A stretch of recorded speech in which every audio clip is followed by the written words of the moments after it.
complement the market for tobacco, popularly known as the auction floors, and of course to give farmers an alternative and reasonable option for their farm produce, the Auction Holdings Limited has established a subsidiary which is being called the Auction Holdings Limited Commodity Exchange, whose functions we are yet to know and understand in this program of Top Brass. My name is Chavis Banda.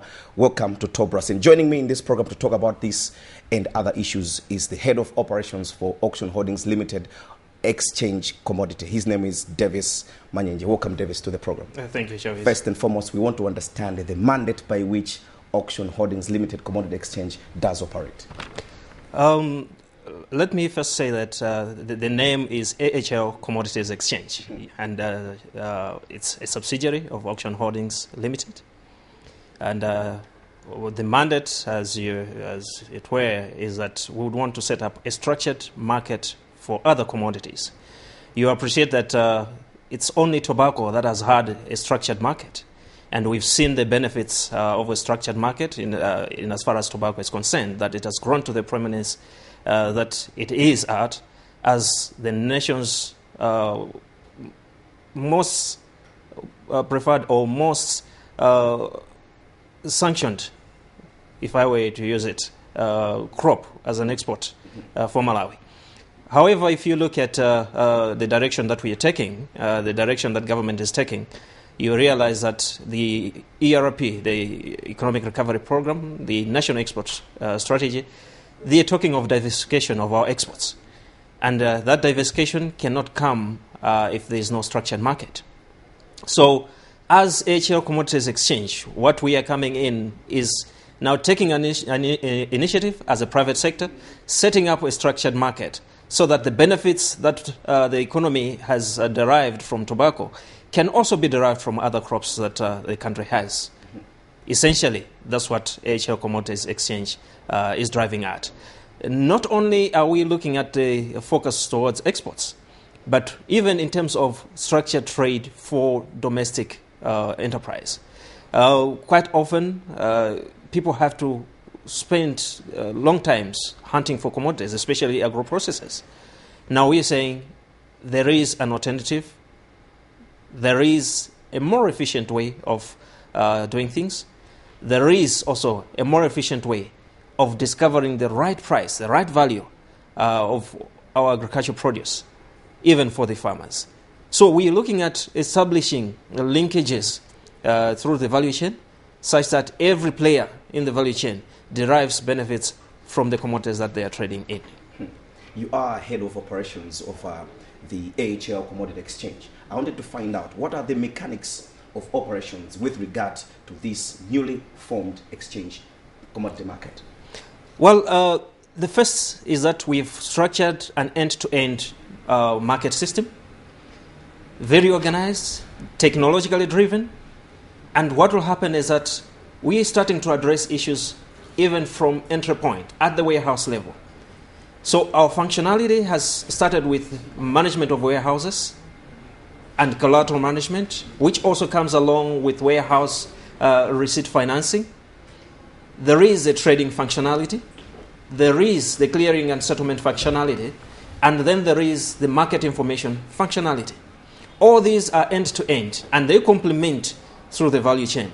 I'll explain in detail to say, what we are doing basically is to say, if a depositor, in this context it could be a farmer or a trader, has the commodity, what we are impressing on them is that they should look after their commodity, they should take care of it in terms of quality management. When it comes to our warehouses, the first step is to address the issue of quality. So we have an independent grader that will look at the commodity, ascertain the quality, such that when we are receiving the commodity in our warehouse, we are receiving it on the basis of the volume and on the basis of the grade. Why are we focusing on issues of quality? You appreciate that the international market, we can only take out commodity to the international market if it complies with quality standards as set on the international market.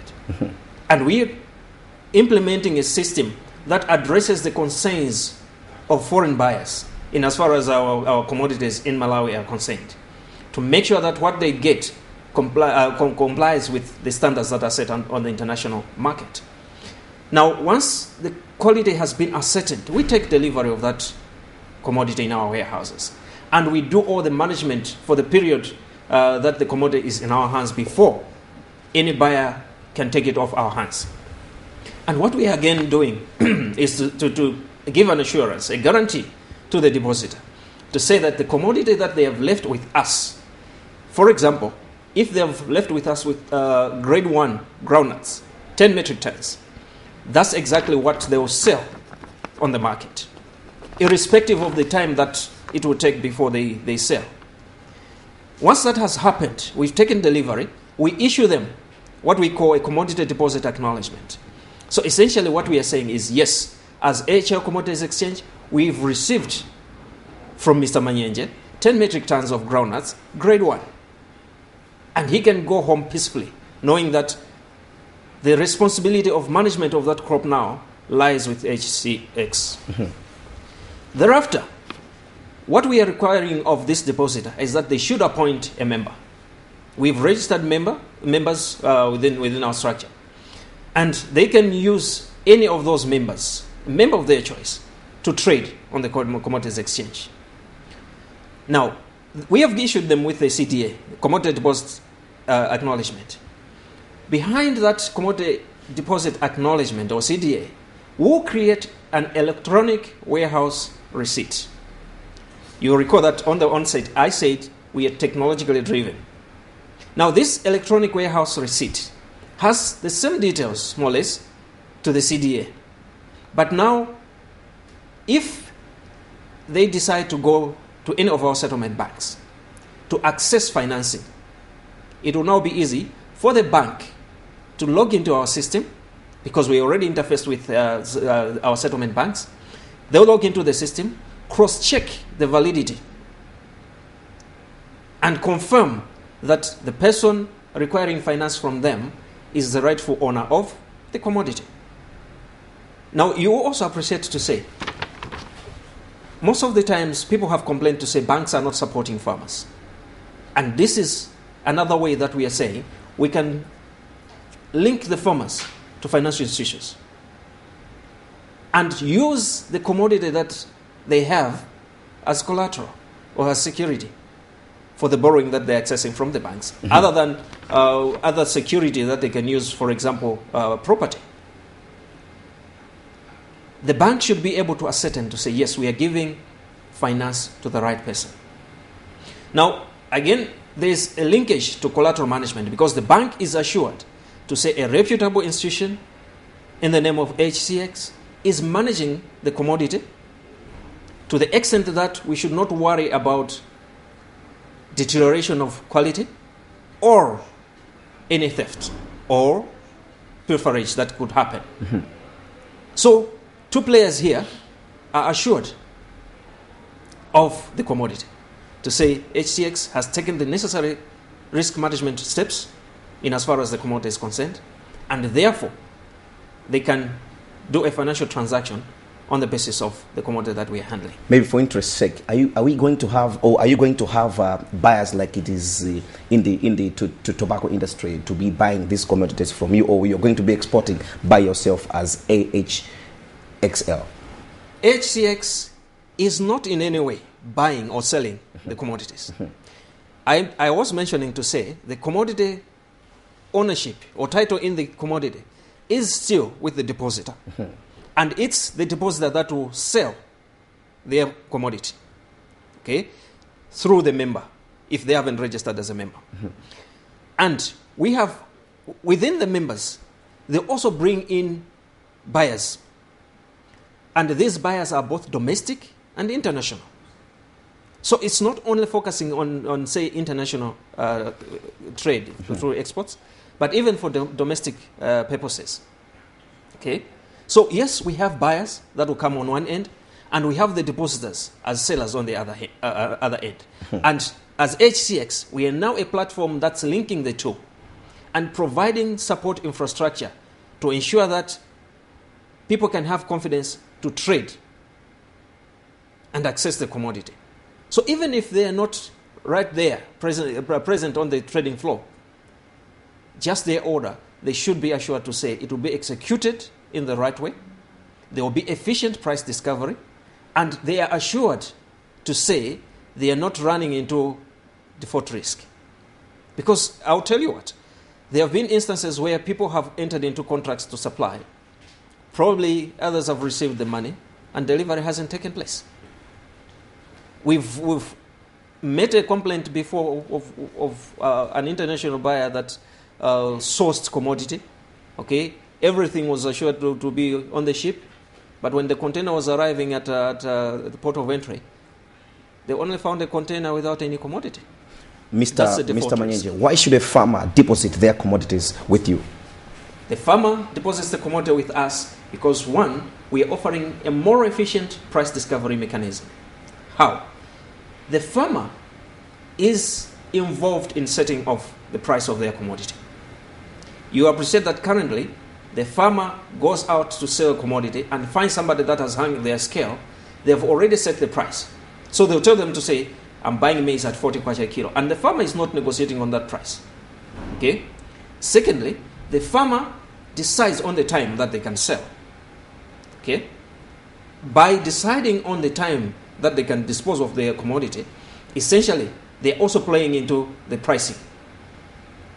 Thirdly, they're dealing with an institution that they've dealt with before. If you look at the confidence that farmers or tobacco farmers have in Auction Holdings, which is the parent company, it's the same confidence that we're seeing farmers generate. Okay?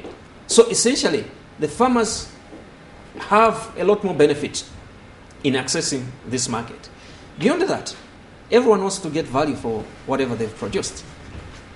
And quite often, people have lost value because they are not informed of alternatives. And here's an alternative that doesn't only limit them to the farmer close to their doorstep, but at a nationwide and even at international level. The multiple buyers that come to access their commodity will have to compete for their commodity and therefore offer them a more efficient price discovery for their commodity. So all we are saying is the farmer should be able to get better value for their commodity, a more transparent system, and a system that assures them to say they will get their money. We are using a T+1 settlement cycle to say you trade today, by tomorrow your money should be in your account. All right.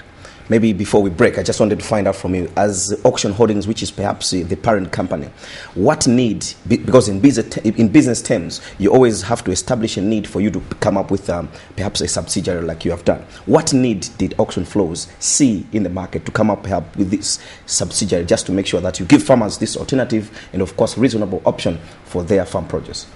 I'll tell you what, we're drawing from experience on tobacco. Beyond that, when the nation is diversifying, there is need for support structures. And the support structures that have been provided to tobacco need to come into play even for the other crops. And essentially, even with our programs with our international partners, there have always been conditions to say government should not become the key player or the driving force behind initiation of projects like this, but the private sector as an engine for growth. And as a private sector, we saw the need. And we said we can complement government to make sure that the benefits that we've been able to provide on the tobacco side can also be translated and be provided on the other crops. We are saying not only for the domestic market, but even for the export market. So we are providing that linkage to make sure that the producer or the trader is able to access a wider market, is able to access a more efficient pricing system, is able to access large volumes if they are on the buying side from a single source, and therefore containing their such costs for the same commodity. All right, we'll be back with our program. Remember, you're watching Top Brass, and in this edition, I'm talking to Davis Manyenje, who is the head of operations for Auction Holdings Limited Commodity Exchange. It is a newly formed subsidiary of the parent company Auction Holdings Limited. We'll be back right after this break.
You're watching Top Brass, and my guest in this edition is Davis Manyenje, who is the head of operations for Ahcx Commodity Exchange. It is a very newly established organization by the Auction Holdings. Welcome back to this program, Davis. Thank you. Maybe you can just continue on telling us some of the functions of this newly formed establishment. Thank you. I think I mentioned we concentrated on the warehousing function and collateral management.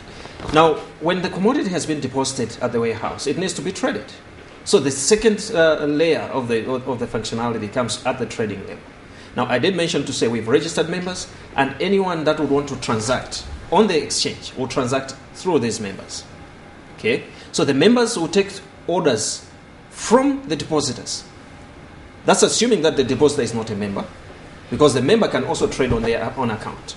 So once they take those orders, they'll capture them in the system, and then they're able to execute on the trading floor in a very transparent and efficient way of discovering the right price for the commodity, and for the buyers, accessing the right price and the right volumes. The warehouses are spread across the country, and that's where we are proud to say this is the first ever national commodities exchange. Okay? The commodities that we're talking of are multiple. We're not only looking at a single commodity. We've started with maize, soya, groundnuts, rice, cotton, and pigeon peas. And we're still continuing with research to add some more crops according to the demand. Now, once the order comes to the market, the members will have access to multiple locations where they can access the commodity, and will execute the trades according to the mandates that the clients have assigned to them. Once the trades have been executed, now they're taken through the clearing and settlement process. I did mention in passing to say we are using a T+1 settlement cycle. Effectively, what it means is that you trade today, by tomorrow, money should be in your bank account. That's the T+1. The T standing for the trade date. Okay. Now, between the trade and money finding itself in your account, there are a number of functionalities that have to happen to ensure that the right money goes to the right person.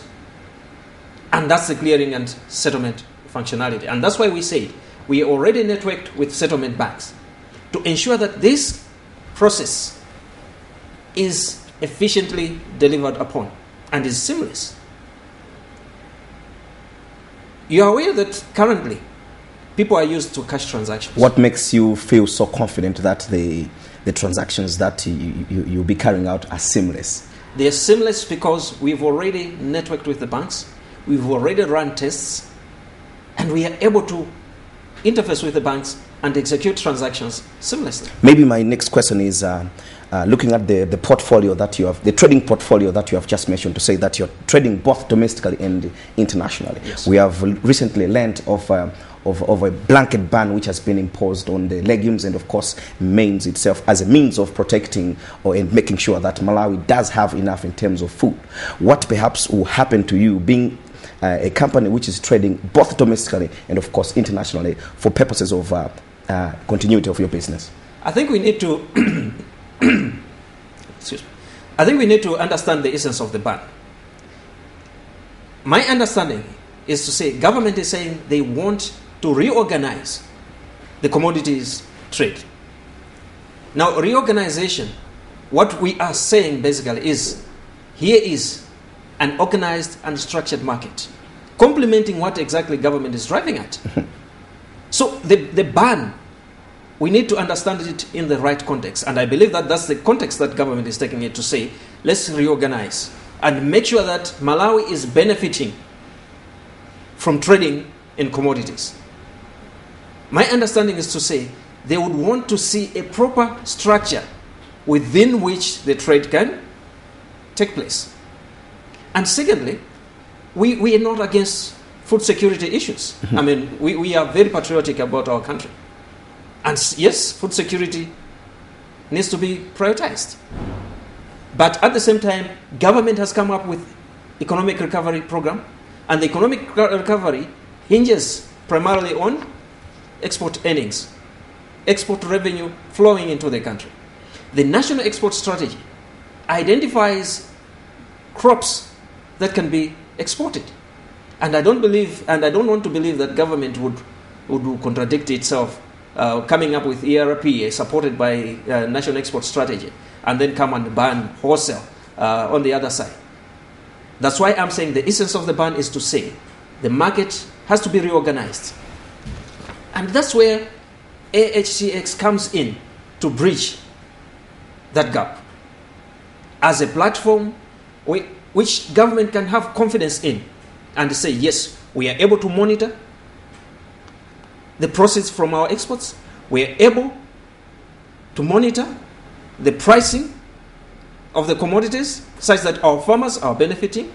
We are able to benchmark when it comes to setting up of minimum prices as the harvest season approaches. And moreover, we are able to have a reference point for international pricing. That's the essence of the ban in our understanding. Mm-hmm. Now, coming to the other end, the trade has been executed, the trade has been settled. But the question probably would be to say, how does the farmer know that his trade has been executed? Or how does the farmer know about the price that the commodities are fetching on the commodities exchange? That's where the market information system that I talked about comes into play. And what you find shortly is that at every of our warehouses, there will be a price display board that will show in real time the prices that are fetching on the commodities exchange. Not only the price displays, someone should be able to pick up their mobile, text the code, and get the prices. Someone should be able to go on the web, on our website, and check how prices are obtaining on the commodities exchange, and probably match it with what is obtaining on the international market. Someone should be able to pick up a paper and see prices that probably fetched yesterday. Someone should be able to sit and watch MBC TV and see the prices, either as a scrolling ticker, even as they watch other programs, or as a standalone program that tells them what prices are fetching on the commodities exchange. Mm-hmm. And this can happen in real time. That's how robust our integration of the system is to the market information system. So all this functionality will ensure that the farmer is well informed, the farmer gets the right price for their commodity, the farmer can decide the right time to take their commodity to the market. And that complemented with the availability of warehouses dotted across the country makes sure that the farmer can choose the nearest warehouse where they can go and deposit their commodity.